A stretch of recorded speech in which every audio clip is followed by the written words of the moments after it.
Yo, what's going on, everyone? It's your boy, Ernest of. Has anything happened recently since my last video that we should talk about?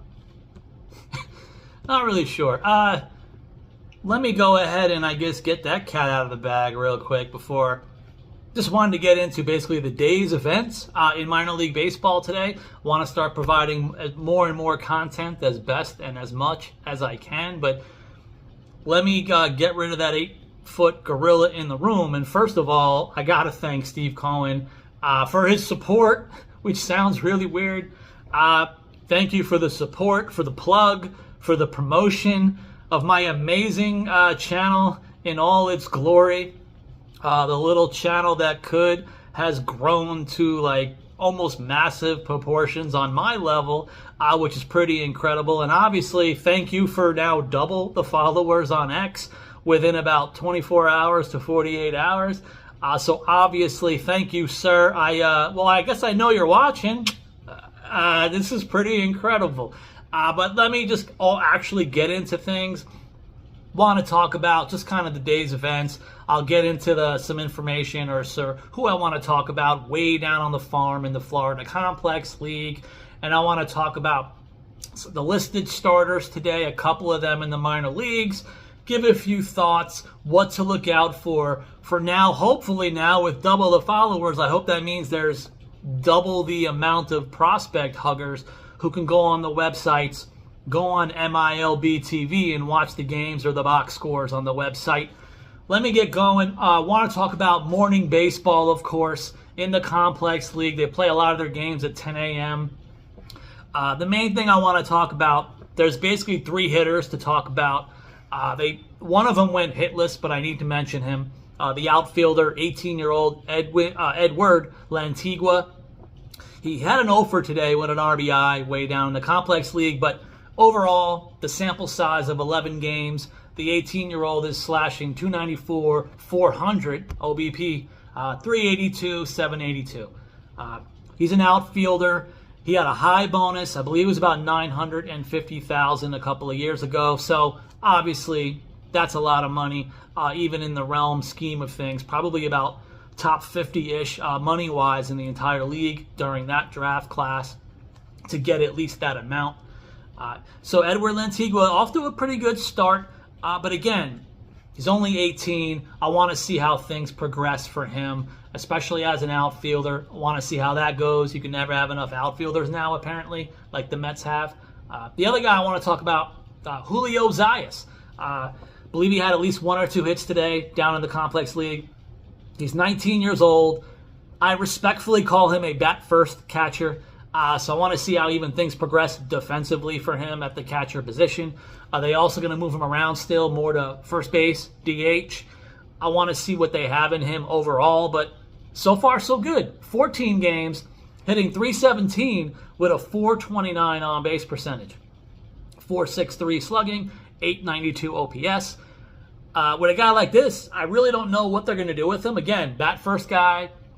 The stats are good. A guy like Stearns usually pushes guys up a level real fast, but I don't know how you do that when you have a guy like Vincent Peroso. He's been hot pretty much all season in St. Lucie as a catcher. And then there's the super guy I'll talk about a little bit later, Daverson Gutierrez. So you've got at least 2 catchers right now already in low A that are succeeding either hot or been consistent all year. So while he's still here, I want to see what kind of numbers he puts up, and I want to start asking more and more about the defense. So see what we got. The other outfielder coming out of absolutely nowhere is outfielder 20-year-old, got to keep that in mind for the Florida Complex League, 20-year-old Randy Guzman, who for the season now after today, 378 batting average, 439 OBP, 622 slugging, and a 1061 OPS. I believe it also involves 2 home runs along with some extra base hits. Had to mention it, but here's the thing. His first pro season after getting signed in a previous IFA class, he hit about $179. And then last season, he hit about 209 for the season. Here he is in low A hitting 378. So I definitely need to shout him out. Have you guys maybe keep an eye on him for sure. But again, 20 years old, career 200 hitter in the first 2 seasons. I want to see how things balance out. Because again, now I'm always positive, but I want to be a little bit more balanced now that I'm big and famous in my reporting. The one pitcher I want to talk about before I move on to the next level, what happened, is my guy, Jose DeGrom Chirinos. And yes, I said DeGrom, and it has nothing to do, honestly, with actual stuff or future Cy Young path. I thought it was funny. But again, Jose DeGrom Chirinos, who seems to model his delivery after the GOAT of current minor league baseball now that he's hot again and healthy. Keep an eye on Jose Chirinos this year. He's had a few starts. The main thing, 11 1/3 innings, 16 strikeouts, 1.59 ERA for the 3 outings combined. Keep an eye on him throughout the year. And maybe if you watch videos of Jose Chirinos online, watch the delivery, everybody. Getting into some of the games that are scheduled for today, AAA Syracuse has a doubleheader. First and foremost, obviously we got to keep an eye on Ronnie Mauricio, who, yes, is still there. I saw the reports that a few days from now he'll be eligible for a call-up because he was technically optioned, and you have to wait at least 10 days after he got out of the rehab assignment. Keep an eye on Ronnie Mauricio. In the last week, I spoke to a Mets source mentioning about, I don't think he wants to be here long in AAA. They pretty much agreed, and my source told me, well, listen, among other things, he's an exciting player, like literally energy-wise. The Mets feel he'll be one of those fan-favorite players once he gets back to the majors. So that's an exciting thing. Even the organization believes in the energy, the vibe. They believe in the excitement from the fan base when they get him back, which is really cool to hear.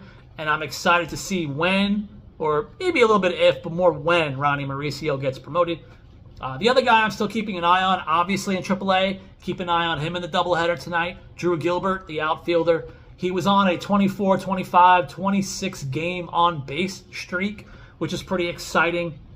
But again, the overall slash numbers aren't super high and amazing, because when I say 25 times on base, one way or another, a lot of the times it's either one walk or one hit during the game. But you'll take the on base streak all day long. I believe his K rate is steady and low, so I'm still excited about this bat-to-ball kind of guy who's getting on base every single game one way or another. Everyone always asks constantly about the defense.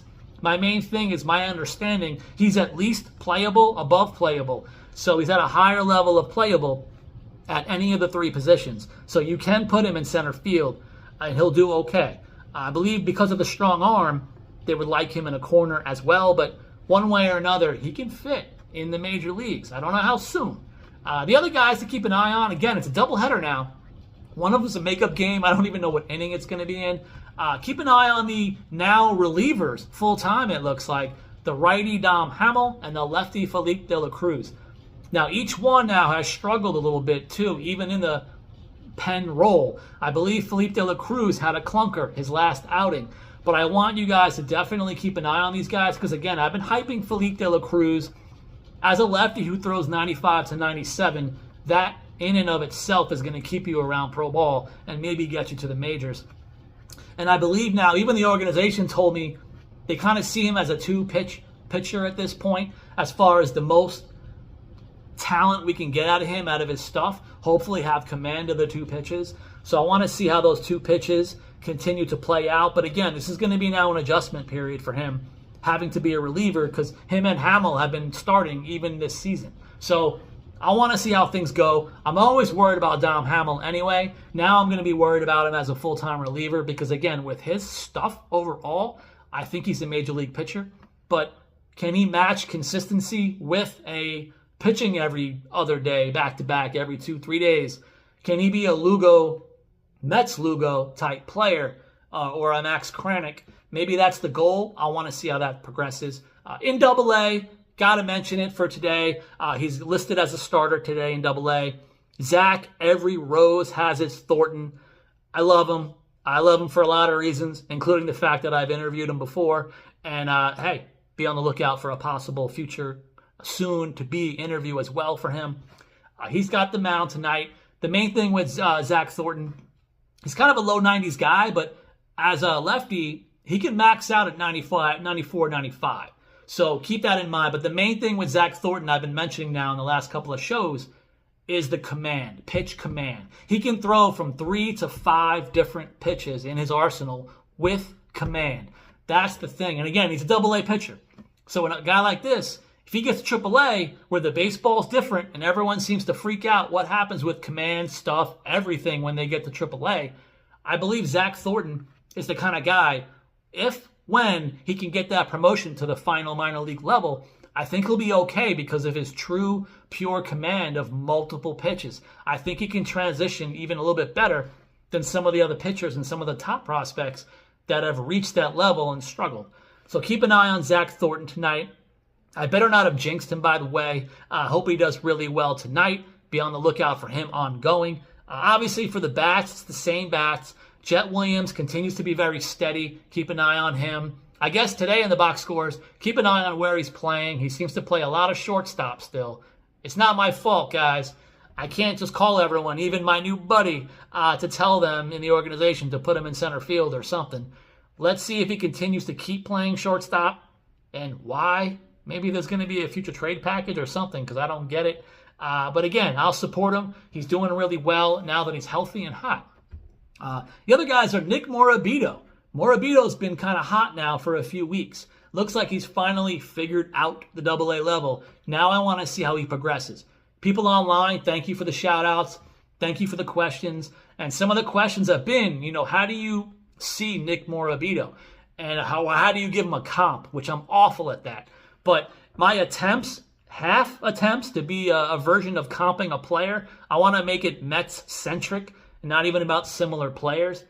Maybe at this point, Nick Morabito as a major leaguer, I'm starting to maybe almost see him as a future outfield version of Luisangel Acuna, or maybe a ceiling type of like a Harrison Bader.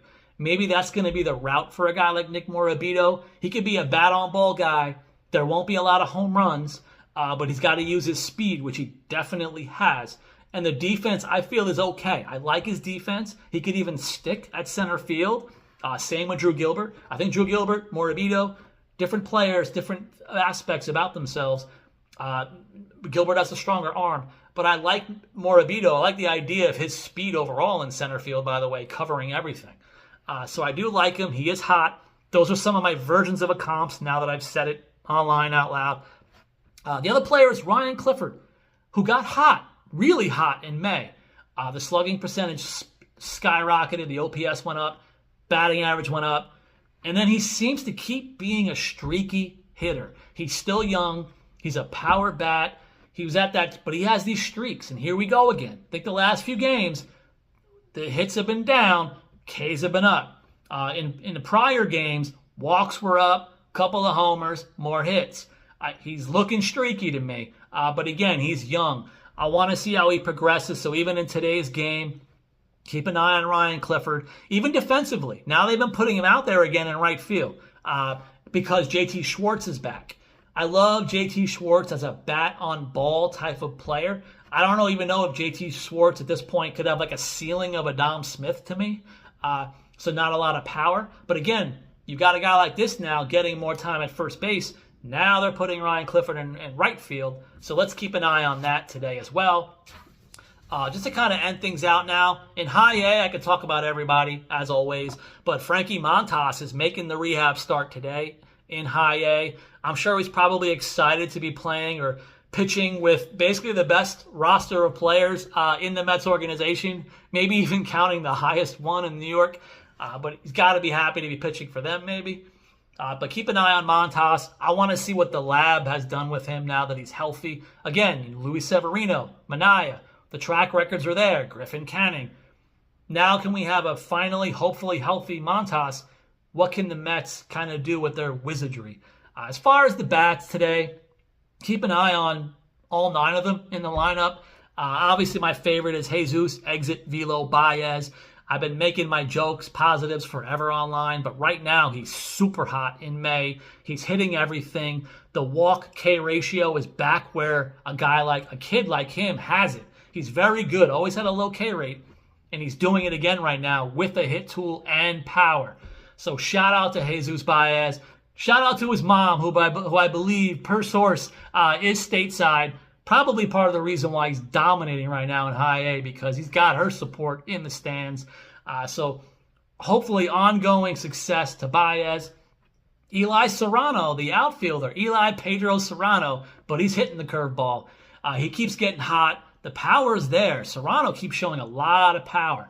I saw even some of the scouting reports from the draft that they didn't know when or if the power was going to come in college. Here he is in pro ball. The power's there. He's been hitting like crazy. Obviously, Carson Benj is doing what he does. Carson Oppo Benj. It looks like probably for a good reason in Brooklyn. He's an Oppo guy, which is what you need to do in those Brooklyn wins. It's working out really well. He's hitting shots to left field pretty much every game. The walk rate is very nice. So I'm excited about Carson Benj. Same thing with comps. It's hard to comp anyone. Defensively, I'm going to repeat myself now with Morabito and Gilbert. I think that Benj can hang in center field, but I don't know if it's starting to look like he may be more of a corner guy in the Mets' minds. So let's keep an eye on what positions he continues to play in the outfield. See if it continues to be more in the corners. I don't know if it's solely to ensure Morabito gets his reps out there in center, but it's what he's doing as far as even in Double A. I want to see where he can go because I want to see him get promoted to Double A, by the way. Maybe even by the time this video posts or in the next week or two, he might actually be in Double A. Obviously, Jacob Reimer, like the MVP, between him and A.J. Ewing, they're battling for the organizational MVP from the hitter's perspective. Let's continue to keep an eye on A.J. Ewing, who now has not only a hit tool, power, and speed. I think the defense is okay at the outfield spots. I think he can play all three. He can also handle second base. They've been kind of shoveling him into second base, probably more because the entire team is loaded and they all need time to play. But I would probably see Ewing more in the outfield for the most part. Obviously, my Chris Dulce Suero had a highlight play defensively, so I still love him. Power's still there. He's still a catcher by trade, but also can still play and make highlight plays defensively in left field. So I want to see how he progresses more still from behind the plate, but I'm still excited either way. And the one pitcher to talk about, Father Jonathan Santucci, doing really well now for 2 straight starts, both 5-inning outings. He did well both times. That's after struggling pretty much the entire early season. Now he's got 2 hot starts in a row. He's a lefty who can go 95 to 97. Even the staff told me a week ago, it's a matter of time, Ern. So here we are. That matter of time is now back-to-back starts that are quality. I want to see how he continues to progress. In my mind, like with Carson Benj, the pitching version of it, I think Santucci needs to be in Double A one way or another because he has the talent. He's a college arm. I want to see him there. In Low A, just want to mention 2 people. Tonight's starting pitcher, Edgar Moreta. He's been kind of an off and on guy. Now I'm worried he's the future Dom Hamill as far as kind of you don't know what you get week to week, outing to outing. He had a poor outing to start opening day or for his first outing of the season. Then he had 5 solid starts back to back, and now he's got 2 starts where he struggled. So now keep an eye on Edgar Moreta tonight in St. Lucie to see how he kind of bounces back, if he bounces back. And if he does he consistently do it again and run it off for 2, 3, 4 in a row? He's only 21 years old. Not young, not old. I want to see what he does and progresses. And hey, that's my video for today. I'm making it short. I'm kind of trying to do more game previews out there. And again, shout out to those people. I love you very much. Thank you for all the extra support. If you got ideas, thoughts, questions for future shows, let me know. And again, thank you to the one guy. I got to come up with a plan of even talking about some relievers or pen arms and even some prospects that we may have to trade to get some pen arms. So that's some of the stuff I can try to think about, come up with some videos for. But again, thank you guys for the support. And now I'm going to have to keep seeing you more and more. So until next time.